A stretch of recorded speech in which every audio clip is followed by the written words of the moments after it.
আমরা ৭১-এর স্বাধীনতা দেখি নাই, কিন্তু ২০২৪-এর স্বাধীনতা দেখেছি। আজকে সেই গজব দুনিয়ার জমিনের মধ্যে নাজিল হয়েছে কেন? এই মানুষগুলো তো দুনিয়া দুনিয়া করে, আল্লাহর নবীর সাহাবী দুনিয়া দুনিয়া করতেন না, আল্লাহর নবীর সাহাবী দুনিয়ার দিকে পাগল পারা ছিলেন না। আজকে আমরা সেই দুনিয়ার পাগল থাকার কারণে আজকে আমাদের এই হালত। আমরা অনেকে স্লোগান দিয়েছি, আমরা দেখতে পেরেছি ছাত্রদের বিরুদ্ধে এমনও কিছু মানুষ আছেন, তারা ছাত্রদের বিরুদ্ধে কথা বলেছেন এবং ছাত্ররা বৈষম্য বিরোধী এবং কোটা আন্দোলনের বিরুদ্ধে বিষয়ে যেই সকল ছাত্ররা রাজপথে নেমে এরকম মিছিল মিটিং করেছে, তাদের বিরুদ্ধে আমাদের কিছু দলের নেতা, আওয়ামী লীগের কিছু মানুষ আছে, তারা কিন্তু লাঠি সোঁটা নিয়ে তাদের বিরুদ্ধে তারা অ্যাকশন নিয়েছে। যেদিন প্রধানমন্ত্রী পলায়ন করেছেন, দেশ ত্যাগ করেছেন, ওই মানুষগুলো আবার সেই কোটা আন্দোলনের ছাত্রদের সাথে একত্রিত হয়ে বলেছে, স্লোগান দিয়েছে যে পালাইছে রে পালাইছে, শেখ হাসিনা পালাইছে, এই স্লোগানগুলো দিয়েছে। কেন আজকে এই দলের মানুষগুলো এই অবস্থা হালত কেন? আজকে এই দলের মানুষগুলোর মধ্যে দুনিয়ার মহাব্বত, এই মানুষগুলোর মধ্যে দুনিয়ার প্রেম। এই জন্যে নেত্রীর সত্যির প্রেম যদি থাকতো তাহলে এই মানুষগুলো কখনোই এই অবস্থা হইতো না। এই জন্যে আমি বলতে চাই, আমার এই বক্তব্যের মাধ্যমে, এই ভাষণের মাধ্যমে আমি বলতে চাই, যেই সকল ছেলে মেয়ে কোটা বিরোধী আন্দোলন করেছে তাদেরকে এমনভাবে উপযুক্ত জায়গার মধ্যে বসানো হোক। যেই সকল বাহিনী, পুলিশ বাহিনী ছিলেন, যারা লীগ বাহিনী ছিলেন, যারা আওয়ামী লীগের হয়ে কাজ করতেন, তাদেরকে চাকরি থেকে অব্যাহত দিয়ে যেই সকল মেধা ছাত্রগুলো আছে যারা কোটা বিরোধী আন্দোলন করেছে, তাদেরকে সরকারের বিভিন্ন পদের মধ্যে নিয়োগ দেওয়া হোক। আমার দাবি হচ্ছে এটা, আমার অন্তরের দাবি এবং আমার ছাত্র ভাইদের দাবি, আমরা যাতে এই কাজটা করি। ফাকাদ ক্বালাল্লাহু তাআলা ফি কালামিহিল মাজিদ ওয়াল ফুরকানিল হামিদ। আউযু বিল্লাহি মিনাশ শাইতানির রাজীম। ومن أعرض عن ذكري فإن له معيشة ضنكا ونحشره يوم القيامة أعمى. وقال النبي صلى الله عليه وسلم حب الدنيا رأس كل خطيئة. صدق الله المولانا العظيم وصدق رسوله النبي الكريم ونحن على ذلك من الشاهدين والشاكرين والحمد لله رب العالمين. কেমন করে চালাও রে মন রঙের না দুনিয়া, কেমন করে চালাও রে মন রঙের না দুনিয়া। আজকে মরলে কালকে তোমার সব হবে যে ফানা, আজকে মরলে কালকে তোমার কিছুই যেন রবে না। কার লাগিয়া কাঁদো রে মন, কার লাগিয়া কাঁদো রে মন, এই না দুনিয়া। আজকে মরলে কারলে রে মন, আজকে মরলে কালকে রে মন, কিছুই তোমার রবে না। আজকে মরলে কালকে তোমার কিছুই যেন রবে না।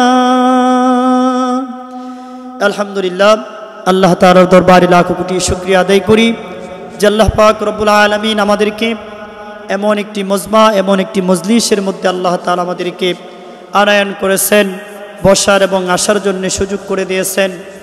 আসলে ভাই, আজকে বেশি কথা বলবো না, যেই কথাগুলো বলবো সেটা হচ্ছে দুনিয়ার মহাব্বত।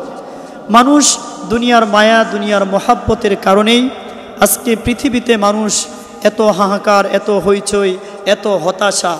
এই হতাশা এই জন্যই মানুষ হয়, মানুষ যখন দুনিয়াকে মহাব্বত করে, মানুষ যখন পরকালকে ছেড়ে দেয়, দুনিয়াকে আঁকড়াইয়া ধরে, ওই সময় মানুষের মধ্যে এমন একটা অশান্তি সৃষ্টি হয় যেটা নিয়ে কখনো কল্পনাও করা যায় না।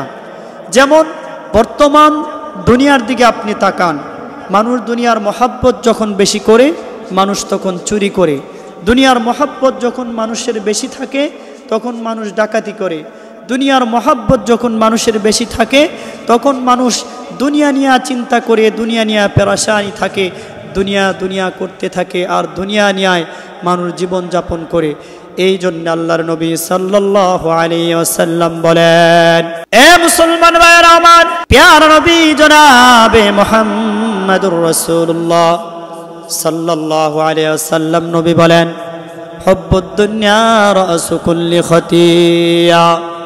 বান্দারে, দুনিয়ার মহাব্বত, দুনিয়ার মায়া, দুনিয়ার মহাব্বত সমস্ত গুনাহের মূল।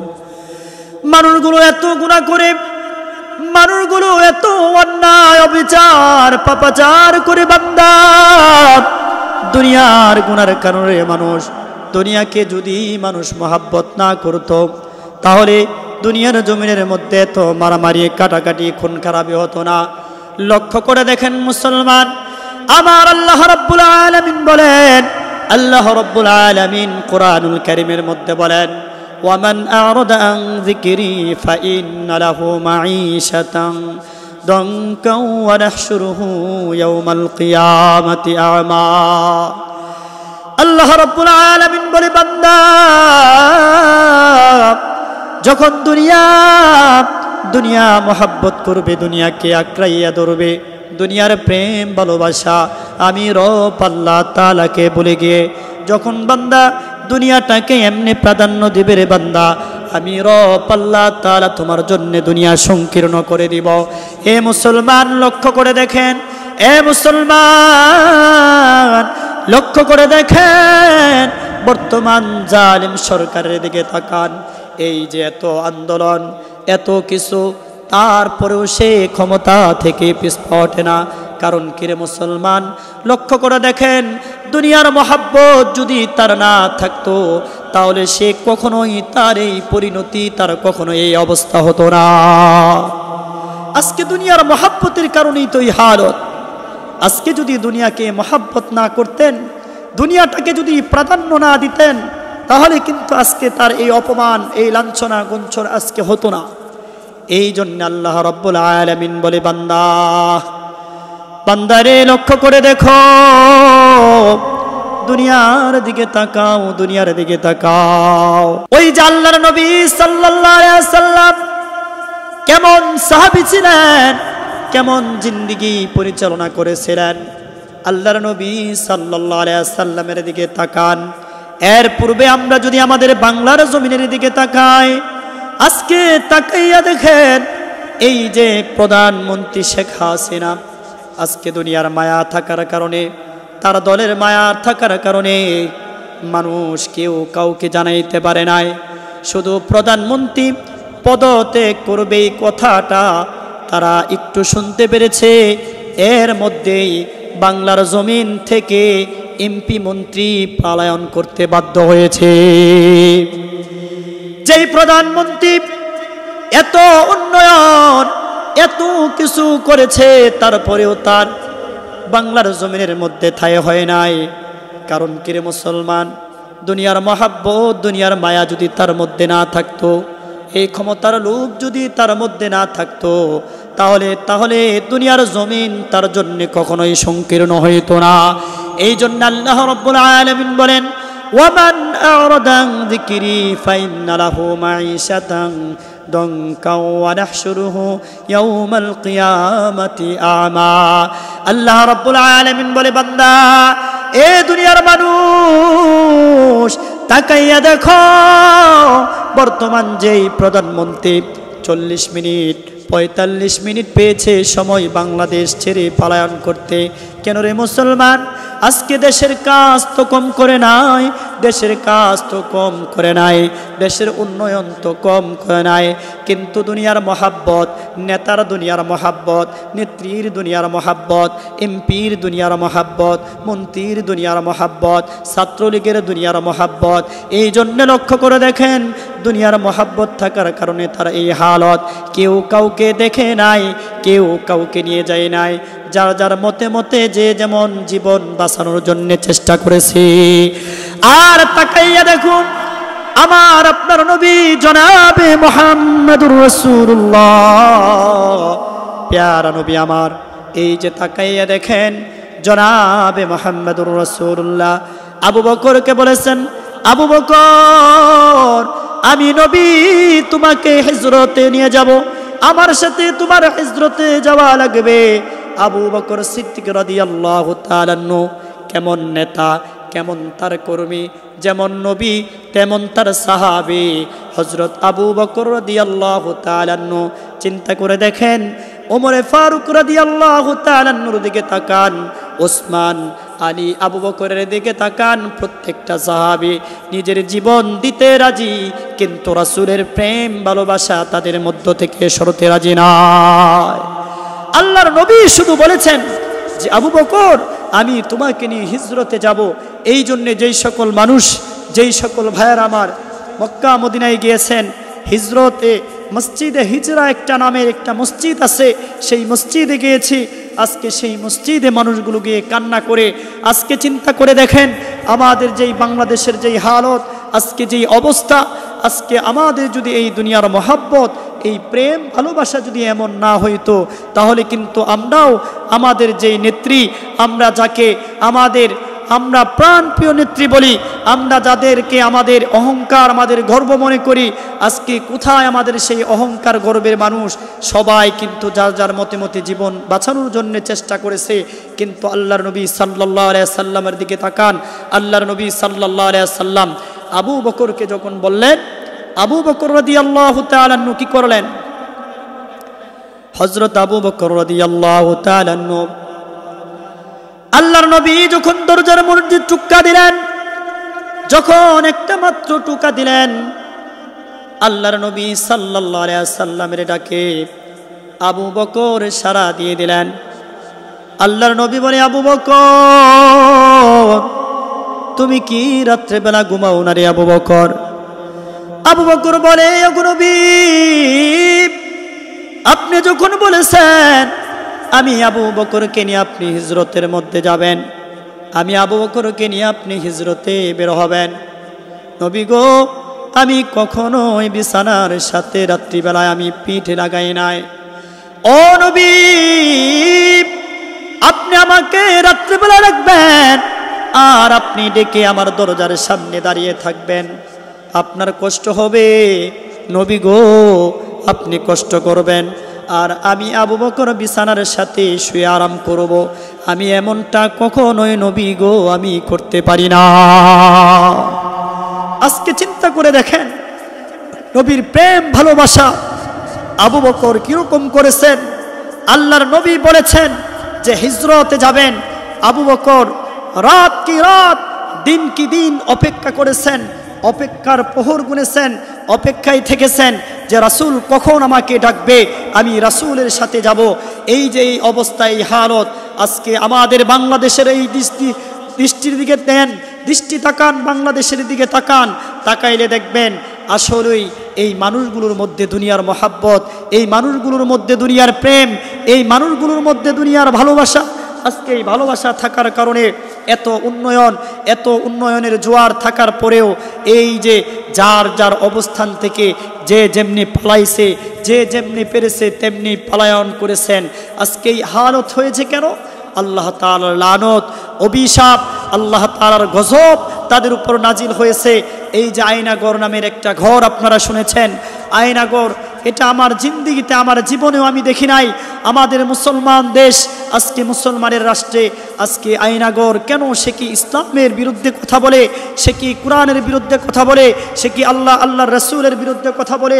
সে তো এরকম কোনো কথা বলে নাই, বরঞ্চ এই দেশটাকে স্বাধীন করার জন্যে, বরঞ্চ সত্যের কথা বলার জন্যে, হকের কথা বলার জন্যে, মানুষের ন্যায় প্রতিষ্ঠা করার জন্যে কিছু মানুষ তারা রাষ্ট্রের বিরুদ্ধে বা রাষ্ট্রের সাথে তারা তর্ক বিতর্ক করে কথা বলেছেন, আর সেই কথা বলার কারণে তাদেরকে আয়নাগরের মধ্যে বন্দী করা হয়েছে। আজকে তাকাইলে দেখা যায় ছাত্র জনতা দেশের স্বাধীনতা এনেছে। আমরা ৭১-এর স্বাধীনতা দেখি নাই, কিন্তু ২০২৪-এর স্বাধীনতা দেখেছি। আজকে সেই গজব দুনিয়ার জমিনের মধ্যে নাজিল হয়েছে কেন? এই মানুষগুলো তো দুনিয়া দুনিয়া করে, আল্লাহর নবীর সাহাবী দুনিয়া দুনিয়া করতেন না, আল্লাহর নবীর সাহাবী দুনিয়ার দিকে পাগল পারা ছিলেন না। আজকে আমরা সেই দুনিয়ার পাগল থাকার কারণে আজকে আমাদের এই হালত। আমরা অনেকে স্লোগান দিয়েছি, আমরা দেখতে পেরেছি ছাত্রদের বিরুদ্ধে এমনও কিছু মানুষ আছেন, তারা ছাত্রদের বিরুদ্ধে কথা বলেছেন এবং ছাত্ররা বৈষম্য বিরোধী এবং কোটা আন্দোলনের বিরুদ্ধে বিষয়ে যেই সকল ছাত্ররা রাজপথে নেমে এরকম মিছিল মিটিং করেছে, তাদের বিরুদ্ধে আমাদের কিছু দলের নেতা, আওয়ামী লীগের কিছু মানুষ আছে, তারা কিন্তু লাঠি সুটা নিয়ে তাদের বিরুদ্ধে তারা অ্যাকশন নিয়েছে। যেদিন প্রধানমন্ত্রী পলায়ন করেছেন, দেশ ত্যাগ করেছেন, ওই মানুষগুলো আবার সেই কোটা আন্দোলনের ছাত্রদের সাথে একত্রিত হয়ে বলেছে, স্লোগান দিয়েছে যে পালাইছে রে পালাইছে, শেখ হাসিনা পালাইছে, এই স্লোগানগুলো দিয়েছে। কেন আজকে এই দলের মানুষগুলো এই অবস্থা হালত কেন? আজকে এই দলের মানুষগুলোর মধ্যে দুনিয়ার মহাব্বত, এই মানুষগুলোর মধ্যে দুনিয়ার প্রেম, এই জন্যে নেত্রীর সত্যির প্রেম যদি থাকতো তাহলে এই মানুষগুলো কখনোই এই অবস্থা হইতো না। এই জন্যে আমি বলতে চাই, আমার এই বক্তব্যের মাধ্যমে, এই ভাষণের মাধ্যমে আমি বলতে চাই, যেই সকল ছেলে মেয়ে কোটা বিরোধী আন্দোলন করেছে তাদেরকে এমনভাবে উপযুক্ত জায়গার মধ্যে বসানো হোক। যেই সকল বাহিনী, পুলিশ বাহিনী ছিলেন, যারা লীগ বাহিনী ছিলেন, যারা আওয়ামী লীগের হয়ে কাজ করতেন, তাদেরকে চাকরি থেকে অব্যাহত দিয়ে যেই সকল মেধা ছাত্রগুলো আছে যারা কোটা বিরোধী আন্দোলন করেছে তাদেরকে সরকারের বিভিন্ন পদের মধ্যে নিয়োগ দেওয়া হোক। আমার দাবি হচ্ছে এটা, আমার অন্তরের দাবি এবং আমার ছাত্র ভাইদের দাবি, আমরা যাতে এই কাজটা করি। আসলে বর্তমান তাকিয়ে দেখেন, যেই সকল প্রশাসনের মানুষগুলো তারা চাকরিতে আসতেছে না, এই মানুষগুলো আবার চাকরিতে আসলে তারা তো ঘুষ সুদ খেয়ে তাদের অভ্যাস হয়ে গেছে। এখন যতই তাদেরকে আপনারা পরিবর্তন করতে চান, যতই তাদেরকে আপনারা চেষ্টা করেন যে তারা ঘুষ সুদ মুক্ত থাকতে কখনোই পারবে না। কারণ যাদের বেশি খেয়ে অভ্যাস তারা কম খেয়ে থাকতে পারে না। যেই সকল মানুষগুলো অন্যায় করে অভ্যাস, এগুলো মানুষ সহজে ভালো হতে পারে না। তবে ভালো হতে পারে একমাত্র আল্লাহর রাসূলের আদর্শের মাধ্যমে। এই জন্যে মুসলমান ভাইয়েরা আমার, লক্ষ্য করে দেখো মুসলমান, তোমার আমার নবী জনাবে মুহাম্মদুর রাসূলুল্লাহ, ওই যে উহুদের যুদ্ধ বলো, বদরের যুদ্ধ বলো, সাহাবীগুলো একত্রিত হয়ে রাসূলের সাথে মিশে তারা যুদ্ধ করেছেন। এ মুসলমান, দুনিয়ার জমিনের দিকে তাকাও, আজকে দুনিয়ার জমিনের হালত কি? আজকে যেই মানুষগুলো দুনিয়া দুনিয়া করে, দুনিয়ার প্রেম, দুনিয়ার ভালোবাসা, মোহাব্বত নিয়ে দুনিয়ার জমিনের মধ্যে থাকে, ওই মানুষগুলোর মধ্যে ঘরেও শান্তি নাই, বাড়ির মধ্যেও শান্তি নাই, বিবিদের মধ্যেও শান্তি নাই, চাকরির মধ্যেও শান্তি নাই, কোনো জায়গার মধ্যে শান্তি নাই, কোনো জায়গার মধ্যে মানুষের মধ্যে পরিপূর্ণতা নাই। আজকে মানুষগুলো যদি ওই নবীর প্রেম, নবীর ভালোবাসা, নবীর আদর্শ নিয়ে যদি জিন্দেগি চালাইতো, তাহলে আজকে দুনিয়ার জমিনের মধ্যে মানুষের এত হতাশ হতো না। এই জন্যে আমি বলি, এই জন্যে আমার কথা মুসলমান ভাইয়েরা আমার, আল্লাহর রাসূলের দিন কায়েম করার জন্যে যতটুকু চেষ্টা তোমার আমার করা লাগবে, করতে হবে। এই জন্যে বাংলাদেশের যেই মানুষগুলো, বাংলাদেশের যে আইডল আমাদের আল্লামা মামুনুল হক সাহেব বলেন, খুব ভালো লাগেছে, অনেক ভালো লেগেছে যে এই জিনিসগুলো দেখে। সেটা হচ্ছে আল্লামা মামুনুল হক সাহেব এবং চরমনায়ের পীর সাহেব এবং এনায়েতুল্লাহ আব্বাসী বলেন, এরকম বাংলাদেশের সকল উলামা ইকরামগুলো একত্রিত হয়েছে। আমাদের ইতিহাস তালাশ করার দরকার। আমরা ক্ষণস্থায়ী জিন্দেগির মধ্যে চিরস্থায়ী যাতে আমরা না হই। আমরা আমাদের হাফিজি হুজুরের দিকে তাকাই। আমাদের হাফিজি হুজুর 82 সনে যখন এরকমভাবে তিনি একজন ক্ষমতার মধ্যে ছিলেন এবং ওই মুহূর্তে হাফিজি হুজুরের ভাষণ ছিল। হাফিজি হুজুর বলেছিলেন, কি বলেছিলেন? 3টা প্রস্তাব হাফিজি হুজুর রেখেছিলেন। আল্লামা হাফিজি হুজুর রহমতুল্লাহ আলাই এই কথাগুলো বলেছিলেন। এক কথা বলেছিলেন যে এই মুহূর্তে আমাদের এই বাংলাদেশটাকে ইসলামিক রাষ্ট্র বলে ঘোষণা করা হোক। 2 নাম্বার কথা বলেছিল, এই রাষ্ট্রের আইন ব্যবস্থা ইসলামিক ব্যবস্থা করা হোক। আল্লাহর রাসূলের যেভাবে ইসলাম প্রতিষ্ঠিত করার জন্যে যেই ইসলাম প্রতিষ্ঠিত করার জন্যে, খেলাফত কায়েম করার জন্যে যেইভাবে প্রশাসনিক ব্যবস্থা করেছে সেই ব্যবস্থা করা হোক। আরেকটা হচ্ছে যে আল্লাহর নবী সাল্লাল্লাহু আলাইহি সাল্লামের সেই দিন কায়েম করার জন্যে, আল্লাহর নবী সাল্লাল্লাহু আলাইহি সাল্লামের সেই দিন প্রতিষ্ঠিত করার জন্যে আল্লামা হাফিজ হুজুর বলেছিলেন যে এমন রাষ্ট্রনায়ক, এমন একজন প্রতিনিধি বানানো হোক যিনি ইসলাম এবং আল্লাহর রাসূলের দ্বীনকে প্রাধান্য দিবে, সেই এমন একজন মানুষকে মনোনীত করার জন্যে এমন 3টা প্রস্তাব আল্লাহর নবীর সাল্লাল্লাহু আলাইহি সাল্লামের উম্মতের মধ্যে একজন আশেক, একজন প্রেমিক বলেছিলেন। আল্লামা হাফিজ হুজুর এই কথা বলেছিল। এই জন্যে আমি ছোট্ট মানুষ, আমার উদারত আহ্বান থাকবে আল্লামা মামুনুল হক সাহেব, এনায়েতুল্লাহ আব্বাসী সাহেব এবং চরমনায়ের পীর সাহেব হুজুরদের কাছে আমার আহ্বান থাকবে, আমরা সকলেই একত্রিত হয়ে দুনিয়ার মহব্বত আমরা যাতে না করি, আমরা যাতে আখিরাতের দিকে তাকাই, আখিরাতের যাতে ফিকির করি, আখিরাতের ফিকির করে পরকাল জিন্দিগি যাতে চালাইতে পারি, পরকাল যাতে সুন্দর করতে পারি, সেই চিন্তা চেতনা নিয়ে আমাদের সামনের দিকে অগ্রসর হওয়ার দরকার। আরেকটা বিষয় বলার দরকার, সেটা হচ্ছে আমাদের যেই সকল ভাইয়েরা বৈষম্য বিরোধী আন্দোলন করে, কোটা আন্দোলন করে আজকে এই দেশটাকে স্বাধীন করেছে, শুধু তারা তাদের এই শুধু রাষ্ট্রটাকে তারা তাদের মন মতো পরিচালনা করবে সেটা না, এটার মধ্যে আল্লাহর রাসূলের দ্বীনকে প্রাধান্য দেওয়া লাগবে। আমি আমার ভাইদেরকে বলবো, ভাই আজকে আপনি কোন জায়গায় ছিলেন? আল্লাহ তাআলা আপনাকে সরকার প্রধান বানিয়ে দিয়েছেন, এটা কিন্তু আপনার কৃতিত্ব নয়, এটা একমাত্র আল্লাহ তাআলার খাস রহমত। কারণ আপনারা যারা কোটা আন্দোলন করেছেন, হাজারো ছাত্র, আজকে লক্ষ্য করে দেখবেন, আজকে লক্ষ্য করে তাকান ভাই, আপনাদের উদ্দেশ্যে আমি বলতে চাই, যারা সরকার প্রধানে আছেন, আজকে এই আন্দোলন 2013 সালে কিন্তু হেফাজতরা করেছিলেন, বিশাল আন্দোলন হয়েছে, পারে নাই। তারপরে বলেন বিএনপি বলেন দফায় দফায় নির্বাচনে আন্দোলন করেছে, পারে নাই। এখন আপনারা যেটা করেছেন এটা ভাই আপনারা মনে করবেন না যে শুধু এটা আপনাদের কৃতিত্ব, না, সকল দল মত, আজকে যদি বিএনপি না যাইতেন, আজকে জামাত ইসলাম যদি না যাইতেন, আজকে হেফাজত যদি না যাইতেন, সকলগুলো দল যদি ঐক্যমত হয়ে একসাথে এক প্ল্যাটফর্মে দাঁড়িয়ে যদি না মাঠে নামতেন, তাহলে কখনোই কিন্তু আপনাদের এই রাষ্ট্র স্বাধীন করা সম্ভব ছিল না। এই জন্যে এটা মাথায় রাখবেন। আল্লাহ তাআলা যাতে ভাই আপনাদেরকে দীর্ঘ হায়াত দান করেন এবং ইসলাম প্রতিষ্ঠিত করার জন্যে আমরা মুসলমান, এই মুসলমান রাষ্ট্রের মধ্যে আমাদের ইসলামকে আমরা প্রাধান্য দিব। আল্লাহ তাআলা আমাদের সবাইকেই যাতে এটা বোঝা এবং এই কাজগুলো করে সুন্দর একটা বাংলাদেশ গড়ার জন্যে, সুন্দর একটা রাষ্ট্র কায়েম করার জন্যে আল্লাহ তাআলা আমাদের সবাইকে তৌফিক দান করুন। সবাই বলি আমিন।